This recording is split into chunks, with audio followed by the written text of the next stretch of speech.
રાજકોટમાં 1200 કરોડના ખર્ચે બનેલી એઇમ્સ કેન્ટીનની છત તૂટી પડી.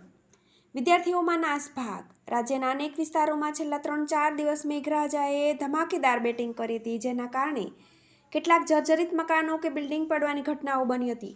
પરંતુ રાજકોટમાં તો નવી નકોર બિલ્ડિંગની જ છત ધરાશાયી થઈ ગઈ છે. લગભગ 1200 કરોડના ખર્ચે બનેલી એઇમ્સની કેન્ટીનની છત તૂટી પડતા ત્યાં નાસ્તો કરી રહેલા વિદ્યાર્થીઓમાં નાસભાગ મચી ગઈ હતી. શું હતી સમગ્ર ઘટના? મળતી માહિતી મુજબ રાજકોટની નવી બનેલી એઇમ્સની કેન્ટીનમાં લોકો નાસ્તો કરી રહ્યા હતા ત્યારે એકાએક પીઓપીની છતનો એક ભાગ ધરાશાયી થઈને નીચે પડી ગયો હતો.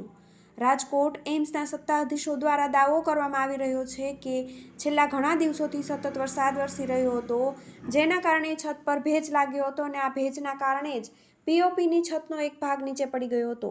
જોકે સમગ્ર ઘટનામાં કોઈ જાનહાનિના અહેવાલ મળ્યા નથી. ધરાશાયી ભાગ રિપેર કરી દેવાયો. સત્તાધીશોના જણાવ્યા મુજબ હાલ આ ધરાશાયી થયેલા ભાગને રિપેર કરી દેવાયો છે.